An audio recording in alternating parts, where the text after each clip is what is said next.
আসসালামু আলাইকুম। প্রিয় দর্শক, অন্যমঞ্চের আলাপচারিতে আপনাদের সকলকে আমন্ত্রণ জানাচ্ছি। নিরাপত্তা পরিষদ যখন কোনো দেশের নিরাপত্তা ব্যবস্থা নিয়ে সংকেত জারি করে তখন কি আসলে পরিস্থিতি হালকাভাবে উড়িয়ে দেওয়া যায়? বিশেষ করে যখন খোদ দেশের ভিতরে একের পর এক বোমা উদ্ধার হচ্ছে, পুলিশ জারি করছে অ্যালার্ট, আর কারাগার ভেঙে পালিয়ে যাওয়া ডজন ডজন ভয়ঙ্কর জঙ্গি এখনো ঘুরে বেড়াচ্ছে অবাধে মুক্ত বাতাসে। অথচ বাংলাদেশ সরকার সর্বোচ্চ নীতি নির্ধারকরা বলছেন ভিন্ন কথা। কেউ বলছেন জাতিসংঘের এই রিপোর্ট নাকি আওয়ামী লীগের প্রোপাগান্ডা বা অপপ্রচার। আবার স্বরাষ্ট্রমন্ত্রী স্পষ্ট জানিয়ে দিয়েছেন রিপোর্ট না পড়ে তিনি এটিকে প্রত্যাখ্যান করছেন। প্রশ্ন উঠছে, সরকার যা অস্বীকার করছে মাঠের অবস্থা কি তার উল্টো কথা বা বিপদের ইঙ্গিত দিচ্ছে না? পররাষ্ট্র প্রতিমন্ত্রী যে সংস্থাটি রিপোর্টকে আওয়ামী লীগের প্রোপাগান্ডা বলে উড়িয়ে দিচ্ছেন, সেই একই সংস্থা আওয়ামী লীগ আমলে বাংলাদেশে আল কায়েদা আর আইএস এর মতো আন্তর্জাতিক জঙ্গিদের উপস্থিতির কথা তুলে ধরে রিপোর্ট দিয়েছিল। আবার স্বরাষ্ট্রমন্ত্রী যে সংস্থার রিপোর্টকে তুড়ি মেরে উড়িয়ে দিচ্ছেন, তাদের রিপোর্টের উপর ভর করে বাংলাদেশের জঙ্গি তৎপরতা নিয়ে আওয়ামী লীগ আমলেই মার্কিন সিনেটে শুনানিও হয়েছিল। এই সংস্থাটির রিপোর্ট অস্বীকার করার মাশুল দিতে হয়েছিল হলি আর্টিজানের মতো ভয়াবহ সন্ত্রাসী হামলার শিকার হয়ে। একই সংস্থা মাত্র 2 বছর আগে বাংলাদেশের টিটিপির ভয়াবহ তৎপরতার কথা তুলে ধরে রিপোর্ট দিয়েছিল। গত এপ্রিলে বর্তমান বিএনপি সরকারই টিটিপির সদস্যদের ধরতে বিমান বাহিনীতে শুদ্ধি অভিযান চালাতে বাধ্য হয়েছিল। আবার সরকার যখন দাবি করছে জঙ্গি নেই, তখন আইজি প্রিজন বলছেন 24 জুলাই আন্দোলনের সময় জেল পলাতক অনেক জঙ্গির কোনো তথ্যই তাদের কাছে নেই। বিস্তারিত জানতে চলুন যাওয়া যাক বিশ্লেষণ। প্রথমেই জেনে নেই জাতিসংঘের যে টিমটি এই বিস্ফোরক প্রতিবেদনটি তৈরি করেছে তারা আসলে কারা। এটি কোনো সাধারণ এনজিও বা রাজনৈতিক সংস্থা নয়, এটির নাম analytical support and sanctions monitoring team. এটি মূলত জাতিসংঘের নিরাপত্তা পরিষদের অধীন একটি বিশেষায়িত ও স্বাধীন বিশেষজ্ঞ সংস্থা। 2004 সালে জাতিসংঘের নিরাপত্তা পরিষদের বিশেষ প্রস্তাবের মাধ্যমে এই দলটিকে আনুষ্ঠানিকভাবে দায়িত্ব দেওয়া হয়েছিল। এই টিমের মূল কাজ বিশ্বজুড়ে আইএসআইএল, দায়েশ, আল কায়েদা, তালেবান এবং তাদের সহযোগী সন্ত্রাসী দলগুলোর বর্তমান অবস্থান, তাদের অর্থনৈতিক আয়ের উৎস, সশস্ত্র সক্ষমতা এবং নতুন কোনো আঞ্চলিক কৌশল তারা গ্রহণ করছে কিনা তার বিশ্লেষণ করে প্রতি 6 মাস পর পর জাতিসংঘের নিরাপত্তা পরিষদে সমন্বিত এবং স্বাধীন প্রতিবেদন পেশ করা। তারা বিশ্বজুড়ে নিরাপত্তা পরিষদের সদস্য রাষ্ট্রগুলোর শীর্ষ গোয়েন্দা সংস্থা, নিরাপত্তা বাহিনী এবং আঞ্চলিক নিরাপত্তা সংস্থাগুলোর পাঠানো অত্যন্ত সংবেদনশীল তথ্যের ভিত্তিতে এই রিপোর্ট চূড়ান্ত করে। সবশেষ গত 10 আগস্ট জাতিসংঘের এই বিশেষায়িত সংস্থা তাদের সবশেষ প্রতিবেদনটি প্রকাশ করে, আর তাতেই বাংলাদেশে আল কায়েদার সক্রিয়তার বিষয়টি উঠে আসে। প্রতিবেদনটিতে বলা হয়েছে আফগানিস্তানে আল কায়েদার অবস্থান ও শক্তি এখনো অপরিবর্তিত আছে।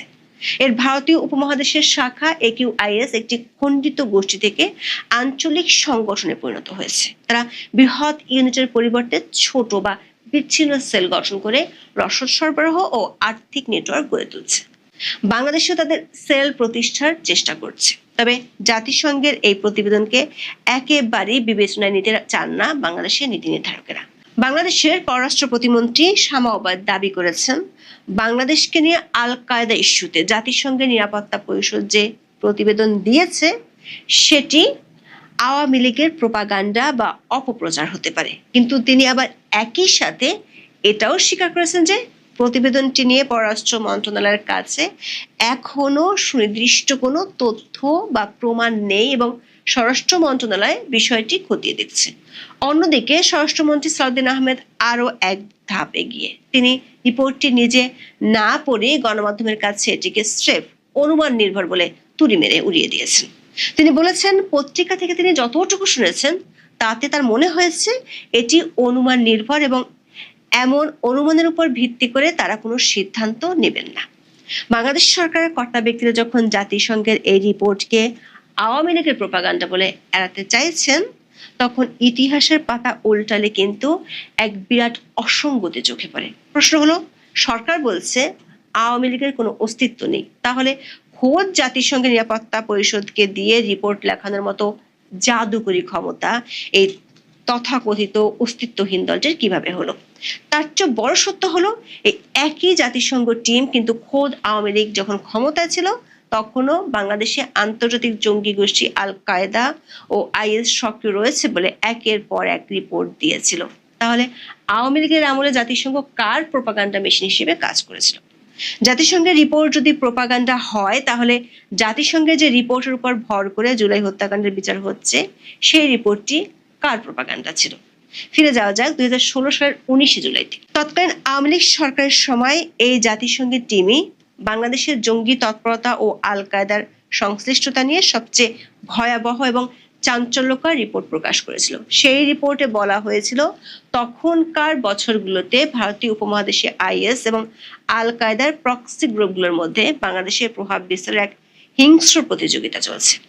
আইএস এর ইংরেজি ম্যাগাজিন দাদিকে চতুর্দশ সংখ্যায় স্পষ্ট করে বাংলায় তাদের তথাকথিত খিলাফতের সৈন্যদের আমির হিসেবে আবু ইব্রাহিম আল হানিফের নাম ঘোষণা করা হয়েছিল এবং বাংলাদেশে তাদের কমান্ড কাঠামো প্রতিষ্ঠার কৌশলগত ভৌগোলিক গুরুত্ব তুলে ধরা হয়েছিল। এরপর তারা বিদেশি নাগরিক, ধর্মীয় সংখ্যালঘু, পুলিশ কর্মকর্তা ও ধর্মনিরপেক্ষ ব্লগার প্রকাশকদের উপর একের পর এক নৃশংস হামলার দায় স্বীকার করেছিল।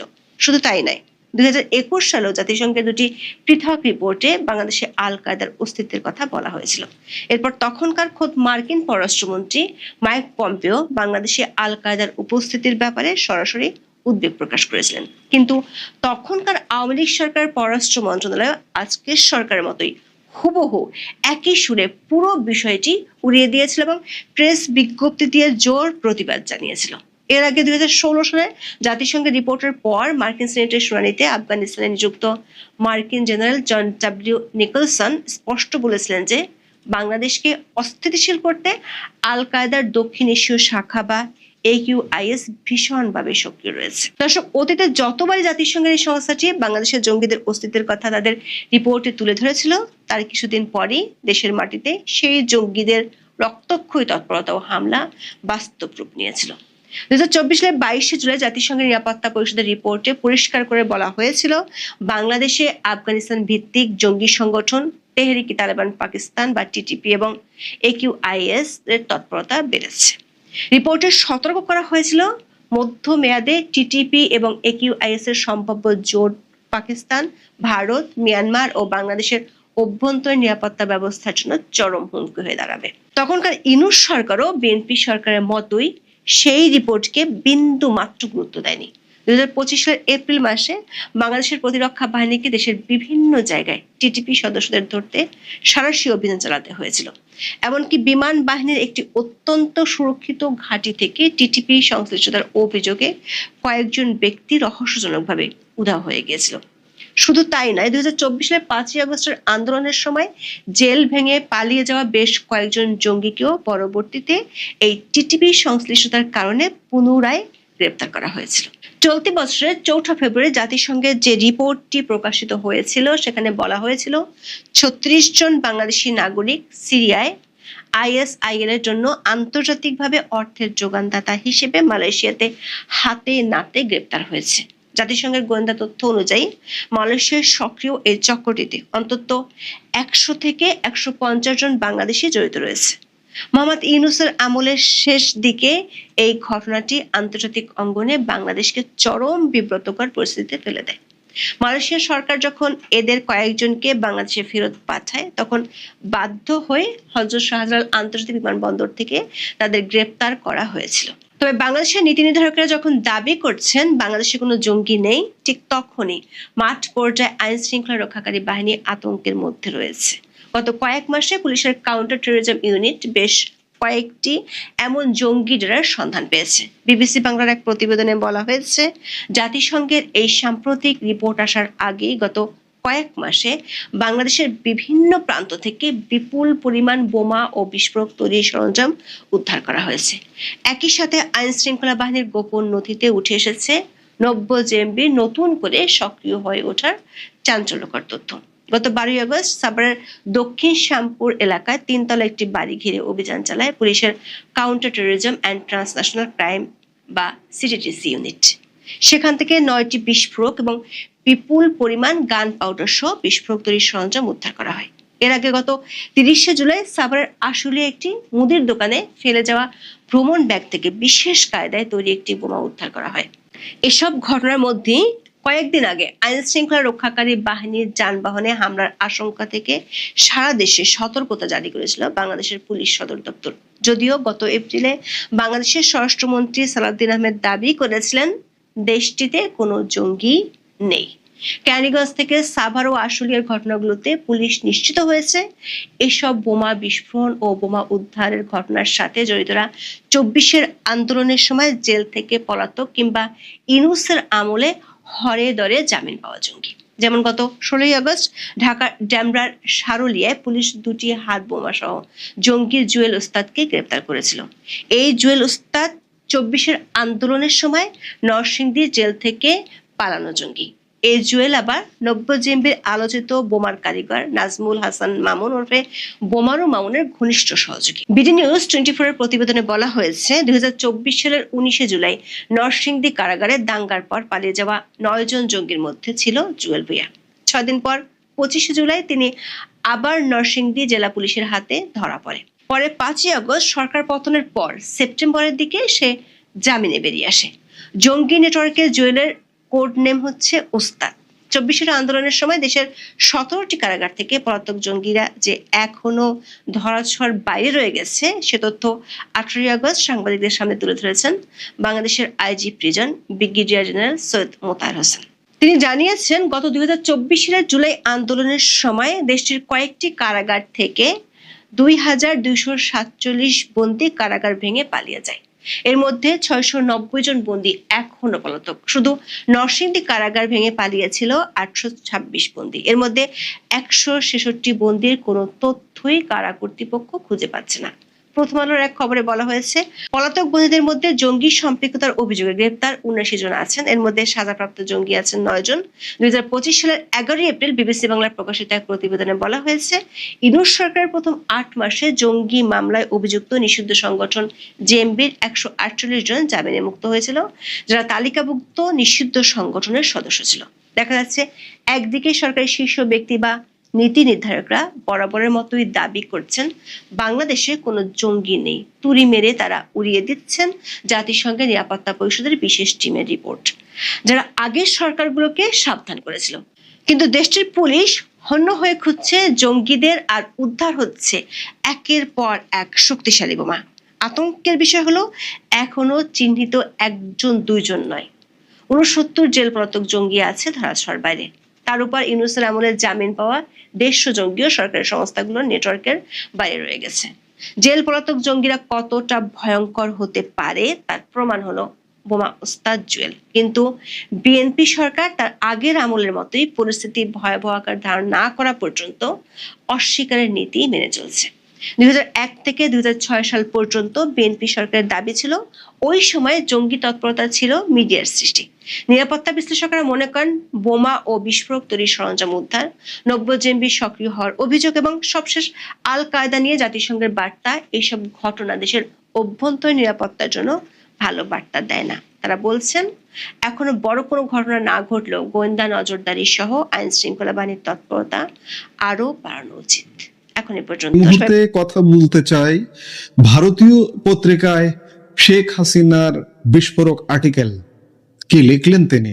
বাংলাদেশের রাজনৈতিক ইতিহাসের সবচেয়ে ঝোড়ো সময়ে দাঁড়িয়ে ভারতের প্রাচীনতম ইংরেজি দৈনিক দ্য পায়োনিয়ারে প্রকাশিত হলো সাবেক প্রধানমন্ত্রী শেখ হাসিনার এক অভূতপূর্ব ও বিস্ফোরক লেখা।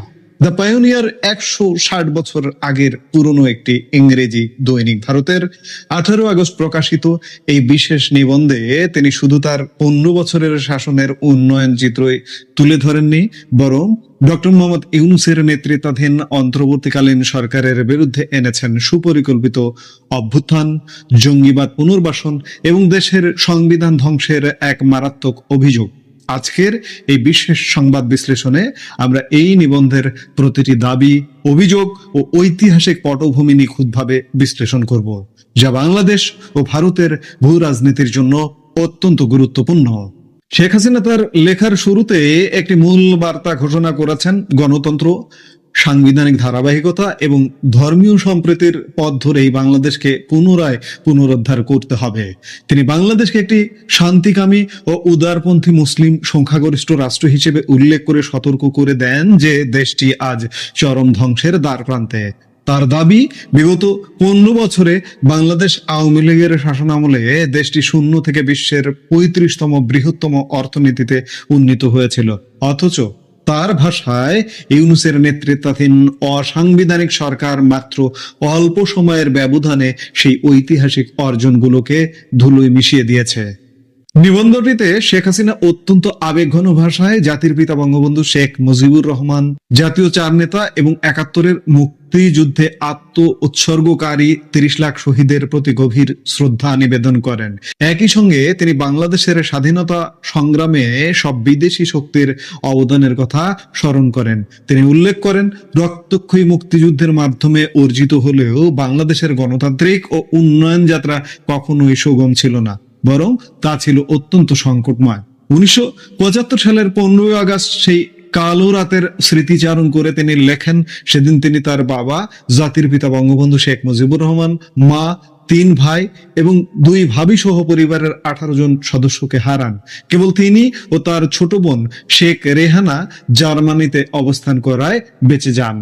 এরপর দীর্ঘ 6 বছর তাদের নির্বাসিত জীবন কাটাতে হয়। 1981 সালে যখন তিনি দেশে ফেরেন, তখন ঘাতকেরা মুক্ত আকাশে ঘুরে বেড়াচ্ছিল এবং তাদের জন্য ছিল চরম আইনি দায় মুক্তি বা ইন্ডেমনিটি। যুদ্ধাপরাধীরা জেল থেকে ছাড়া পেয়েছিল। তিনি লেখেন, আপনজনদের বিচার চাওয়ার কোনো অধিকার সেদিন তার ছিল না। এমনকি এক বিভীষিকাময় পরিস্থিতিতে দেশে ফিরে এসে 1981 সালে তিনি দলীয় প্রধানের দায়িত্ব নেন। শেখ হাসিনা স্বীকার করেন, সেই সময় তিনি সভাপতি হতে প্রস্তুত ছিলেন না, কিন্তু দলীয় নেতাকর্মীদের আকাঙ্ক্ষা এবং বাবার স্বপ্নের বাংলাদেশ গড়ার দায়িত্ববোধ থেকে তিনি সেই পথ বেছে নেন। তিনি উল্লেখ করেন, দীর্ঘদিন দেশটি সামরিক স্বৈরশাসকদের অধীনে ছিল।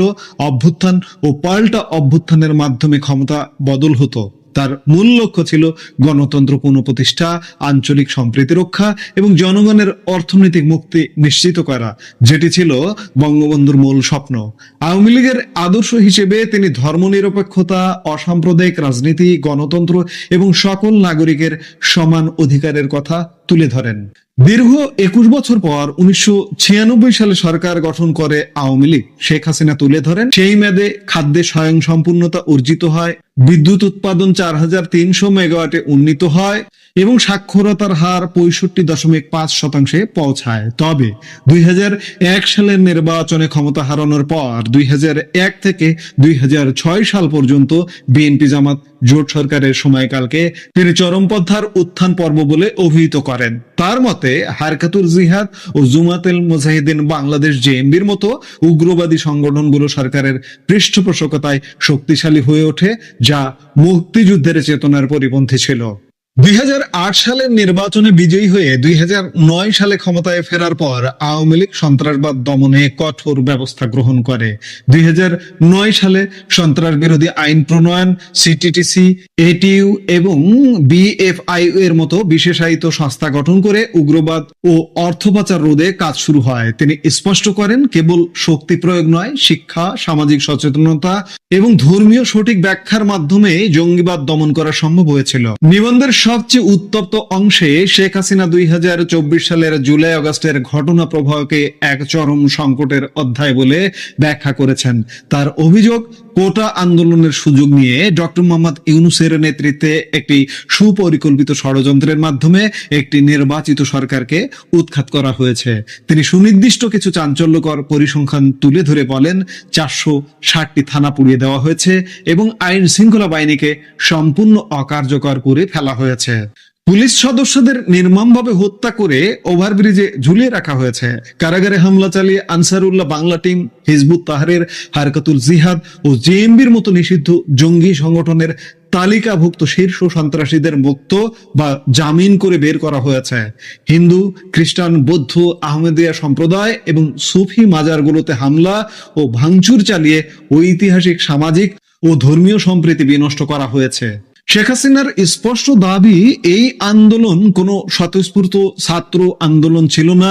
ডক্টর ইউনূস, তারেক রহমান এবং জামায়াত মিলে লাশ ফেলার রাজনীতির মাধ্যমে সরকার পতনের নকশা বাস্তবায়ন করেছে।